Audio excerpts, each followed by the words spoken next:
guys, it's me, Hezet. This is my 5th video on Charcot-Marie-Tooth Disease, which is the disease I was gifted with since birth and has nothing to do with my Charcots, my Maries, or my tooths. So yeah, I think this video is going to be about my childhood with Charcot-Marie-Tooth Disease and my diagnosis, because those things are a part of everybody's life, and a lot of people have not gotten a diagnosis for Charcot-Marie-Tooth Disease. A lot of them probably have no idea that they have it. A lot of people have a lot of problems and don't know they have it. This disease causes quite a bit of misdiagnosis and other problems like that.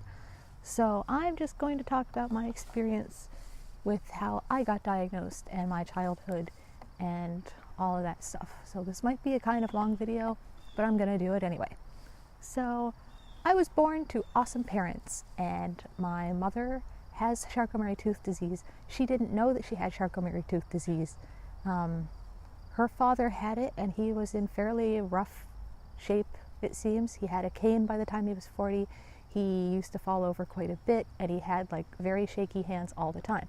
However, he was also quite the drinker. So basically it was very easy for my mom's side of the family to just kind of dismiss the whole thing as like, well, he's had too much to drink, he's drunk, you know, like he's a business owner, he worked very hard running a store, and he had 4 daughters and a wife and a business to run, and you know, Scotland, you know, so he just kind of dealt with a lot of his probable pain. We have no idea how much CMT he had.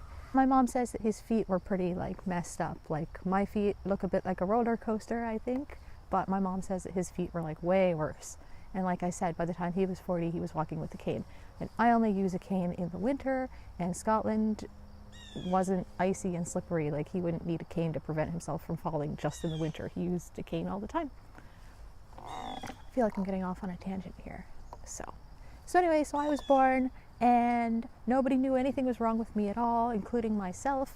And I had great parents, and I had a big backyard, and I had a lot of friends, kind of. I mean, I got bullied too because I was skinny and the slowest runner and just the slowest kid and like really crappy at sports, and I was the last chosen pretty much every single time for a team event. But I still participated 100% because there's nothing wrong with me, and why the heck wouldn't I, you know? And my parents were hardworking people, so they had a house, and they had the hindsight to educate their children as much as they could. So I was a pretty smart kid in my school because my parents put a lot more effort into teaching me after hours in school than, you know, sad to say, quite a few other people's parents in that part of town. But when I was 10, my parents decided to build a house. So we moved. My family moved to the other side of the city, which meant my school changed. So I went from being like one of the smarter kids in my class to one of the stupidest kids in my class, because all of these kids had parents who were both hardworking professional people. They had their own houses. They had, you know, the hindsight to afford books and education and take their kids to the library and sign them up for extracurricular activities. So I changed schools when I was 10 years old, and I was still the slowest kid, and I was still like the weakest kid and the worst runner. There was another kid in my class who had Down syndrome, and I made friends with her. A group of us made friends with her, and we were quite tight as a group. And at that point, there was somebody who ran a little bit slower than me. So, you know, from the time I was 10 onwards, nobody was really focused on me and like the fact that I was like skinny and looked like I should be quick as a whip, but I was like the worst runner, and again, I would be like the last or second last person chosen. But it kind of evened things out to have a girl with Down syndrome on the other team, and then me, you know, because we were both fairly equal in terms of athletics. And I still think it's kind of weird that nobody picked up on the fact that, you know, why am I running so slow? It's not like I wanted to be in last place every single time. And track and field meet would happen, and I would basically hide for the day. I would tell my parents I'm not going. I remember faking that I was sick. I remember distinctly doing that. I remember.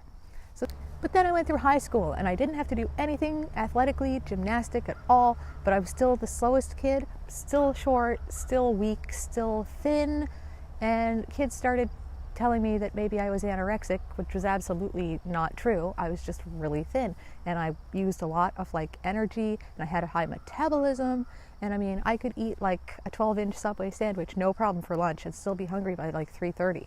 That was nothing for me, because I was using all of that energy to like keep myself trying to keep up with everybody else who's just like, they're just going about their day.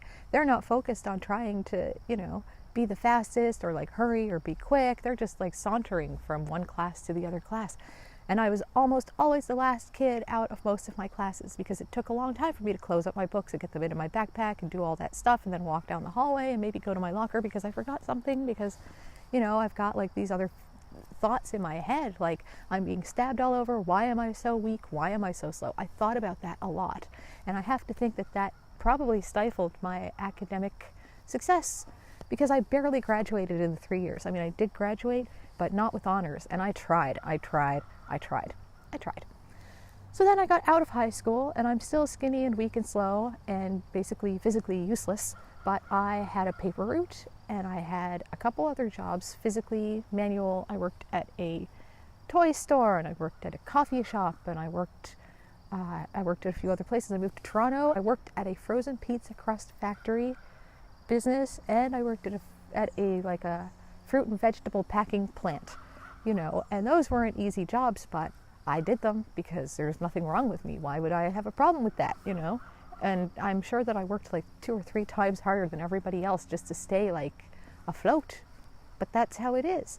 So time kept on progressing, and like around the time I got out of high school, like I started really thinking like, okay, there's got to be something going on here. Like, I know my grandfather had this condition where he was weak and shaky, and he had a cane, and like my balance has never been good. I spent like a year or 2 trying to learn how to skateboard, and it's just not in my genetic makeup. I cannot do it, can't do it, it's never going to happen. I would still like to, but I think I would need like ski poles for my skateboard, and then it's a bad idea. Bad idea. I cannot skateboard, can't ski, can't skate, can't rollerblade. That was a disaster. Ugh. So, I don't know, I graduated, I moved to Toronto, I came back here, and yes, I asked my mother, like, is it possible I have the same disease that my grandfather had? Because he was so weak, and, he had struggles with things like his balance, and I felt the same way. And she just said, no, because I'm fine, and I'm a nurse, and I've been a nurse all these years, and there's no problem with me, so there wouldn't be any problem with you. It's totally okay, don't worry about it. And that was easy to dismiss, because, my mom had kind of funny-looking feet, and my feet were kind of looking a little bit funny, but I would just kind of think, okay, well, her feet look like that, and my feet look like this, and she's fine, then I'm fine too. And that's it. So at some point, though, I was having these stabbing pains all over me all the time, and they weren't going away. And like, I had completely accepted the fact that I am just a weak, tiny, frail, feeble, thin, slender person. It's just the way it is. Doesn't mean I'm diseased. It just means that I'm a little bit different, and that's fine. My mom is shorter than me, and I'm weak, and that's fine. I went to my friend's house, and I had a really bad stabbing pain, and I said, ow. And she said, what? And I told her, it's just one of those stabbing pains that you get, because I figured that I'm just not dealing with these things so well, but everybody else has the exact same thing because I'm normal. And she said, no, that's not normal. You should probably see a doctor. I don't really have that at all. It's weird. So I went to my doctor, and I told her what was going on. And she just totally just dismissed me completely and told me it was all in my head. So, basically treated me like I was just looking for a free ride or drugs. And that kind of like worried me, because she was a really good doctor and I believed everything she said. So I went home and I researched a whole bunch of stuff. I spent like 2 or 3 years researching my condition. Okay. And I never found anything back then that said anything about random stabbing pains all over the body. I couldn't find anything about that. I found things about stabbing pains in the head and stabbing pains in the back and just stabbing pains in one concentrated area all the time, which would absolutely drive anybody incredibly crazy. But mine are just everywhere I have nerves, and like there's basically no documentation anywhere really online about this. Not in like any kind of like conformational way that it's like, yes, this is a thing that happens, there's a name for this. Basically it's just neuralgia.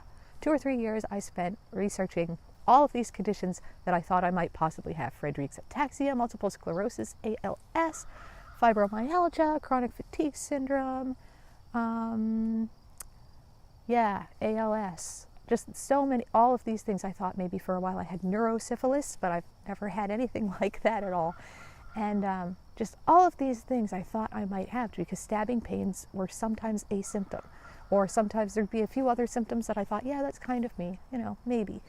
But I never really got an answer. I just got more frustrated and more concerned. Like, if this is all in my head, how do I get it out of my head? And I couldn't figure that out. And that was not mentally healthy for me, because I started to think, okay, I either have a brand new disease that nobody's ever heard of before, or I'm absolutely crazy. So at some point I went into my doctor and I demanded to see a neurologist. And she thought that I was completely nuts by then. Before this, somebody who close to me had taken their own life, and it really kind of ruined my whole world for like 6 months or something. But when that happened, my stabbing pains got significantly worse. I mean, it was like somebody cranked up my pain by about 10 times. So it was really bad. And I remember taking my mom to go see the doctor, because I couldn't even talk. I was bereaved because my ex had killed himself, and to make things worse, the only person who could do anything about my stabbing pains was the one person who really didn't believe me. By this point, everybody else knew that I had these stabbing pains, and I had no diagnosis. And my mom went in, and I couldn't talk. I was just crying because I was so messed up from everything that had happened and the pain. It was like a big mess. And she told my doctor, and the doctor just kind of looked at me, and she gave me a prescription for antidepressants, and then she gave me a list of psychologists that I could go and talk to. And she didn't address the pain at all. And I didn't even want a drug for the pain. I just wanted some answers. I wanted verification that I am not crazy. I wanted to know what was going on. Why do I have this pain? So the fact that she dismissed me that way really angered me, and it made me want to take the pills for antidepressant because of her, and it made me want to go talk to a psychiatrist or whoever about my doctor. But I didn't do that because I know that people have been dealing with natural death for a really long time. So I figured I'll just get over this. I'm not taking all of these pharmaceutical meds. I don't think that's a good idea. And I still want to know what's wrong with me. And the last thing I want is to start other problems by starting a pharmaceutical drug. It's really not my style, So yes, at some point I went in and I demanded to see a neurologist, because I had been researching enough and I realized that neurologists are people who deal with nerve stuff. And at this point I had ruled out that I had a bone disease because the pain isn't in my bones. I ruled out that it was a muscle disease because it's not muscle pain that I have. I get stabbing pains in my earlobes and the tip of my nose and other places that don't have any bones or anything like that. So I figured that it was a neurologist that I should see. So I went into my doctor's office and I said, I need to see a neurologist. And she kind of humored me, and she was like, yeah, okay, whatever, weirdo. I'll send you to a neurologist and then we'll just confirm that you're crazy. She didn't say any of these things, but that's exactly how it felt. So 6 months later, I got a phone call and I got an appointment for a neurologist. And I went in to see him, and of course I took my mom, because that's just how these things go, because she was worried about me being crazy. And who knows, maybe I was about to be committed. Who knows, right? So I go in there and the doctor's reading over my file, and I ask him, what does it say? And he said that it says I'm complaining about pain in my legs, which was kind of ridiculous because I was complaining about pain everywhere, not just my legs. So I don't really know why my doctor would have said pain in the legs. But anyway, he got finished reading the thing, and then he came over to me and he said, take off your shoes and socks. And now I've got stabbing pains all over my body. I don't have why would I take off my shoes and socks? I just thought that was kind of weird, but I obliged. I took them off, and he looked at my feet quite carefully, more carefully than anybody's ever looked at my feet before. And he said something about the shape of my feet. And I just nonchalantly said, oh, if you think that's something, you should see my mom's feet, because my mom's feet are tiny. They're quite similar to my feet at this point. But back then, my mom's feet were a little bit more advanced in the progression than my feet. So I went and I got her, because thankfully she was right out in the office, and she came in and the neurologist said, take off your shoes and socks. My mother thought this was very strange, but she did, and he looked at her feet, and then he took seriously, he took less than a minute to diagnose my mother and I with Charcot-Marie-Tooth Disease. And my first impression, of course, was, but you looked at my feet, you didn't look at my mouth. How do I have a tooth disease if you looked at my feet? I don't get it. And I made him write it down. I made him write down the words Charcot-Marie-Tooth Disease, because otherwise I'm not sure that I would have been able to find it online when I got home. But I knew that I had something wrong with me, so getting a solid diagnosis was like kind of like an achievement, you know, like, hey, congratulations, you're not just like making it all up, it's not all in your head, and so you're not crazy, you have a real thing. So I went home and I looked up the symptoms of this disease, and it was like a grocery checklist, like every single symptom, pretty much. I had every single one of them. I couldn't believe it. It was like a huge revelation. Hey, look, there's my cat. Hi, Pixel. Meow, meow.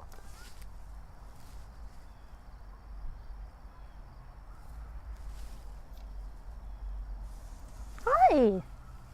Where have you been? So yeah, now I have my kitty.